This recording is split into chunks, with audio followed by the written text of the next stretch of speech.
আমদানিকারকরা ছাড় না করায় শেষ পর্যন্ত নিলামে উঠছে চট্টগ্রাম বন্দরে আটকে থাকা ৩৯৯টি গাড়ি।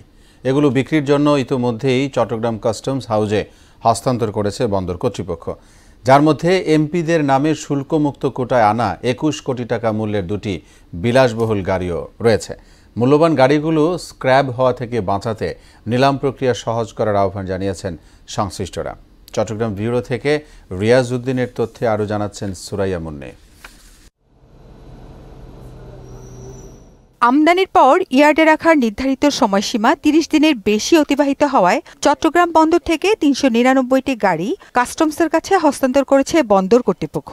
এর মধ্যে সাধারণ মানের মাইক্রোবাস কিংবা প্রাইভেট কার যেমন রয়েছে, তেমনি রয়েছে Mercedes Benz, Land Cruiser, Range Rover ও BMW ব্র্যান্ডের দামি গাড়িও। চট্টগ্রাম বন্দর কর্তৃপক্ষের সচিব মোহাম্মদ ওমর ফারুক জানান, বন্দরে যেসব গাড়ি আসে সেগুলো ৩০ দিনের নির্ধারিত সময়সীমার মধ্যে আমদানিকারক ডেলিভারি না নিলে নিয়ম অনুযায়ী কাস্টমসের কাছে হস্তান্তর করা হয়। অগাস্ট মাসের হিসাব অনুযায়ী আমাদের প্রায় ৩৯৯ ইউনিট গাড়ি আছে, বিভিন্ন মডেলের, বিভিন্ন সময়ের।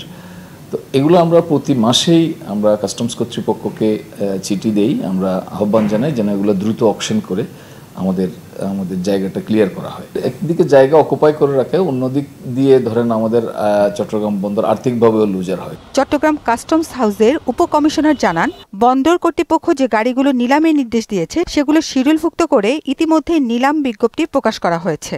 বন্দর কর্তৃপক্ষটা আমাদেরকে অবগত করে যে এইটা পণ্যটা আসার পর এতদিন পার হয়ে গেছে, এখন বোধ হয় তখন নিলামে লটভুক্ত করার জন্য তখন এটা আমরা ফাইলে অনুমোদন নিই, এবং নিলামে লটভুক্ত করার আগেও আমাদেরকে আমদানিকারককে মিনিমাম 2 বার আমাদেরকে একটা নোটিফিকেশন দেওয়া লাগে আর কি, যে আপনার এই পণ্যটা আসছে, আপনারা না নিলে আমরা এটা নিলাম বা ধ্বংস বা অন্য যে আমাদের যে আইনানুগ কার্যক্রম আছে সেই কার্যক্রমে চলে যাবো আর কি। তো এই প্রসেসগুলো শেষ করে এটা আমাদের এখন নিলাম করা হচ্ছে।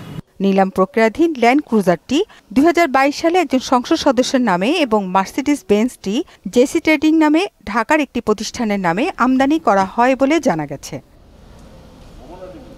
সুরাইয়া মুন্নি, মোহনা সংবাদ।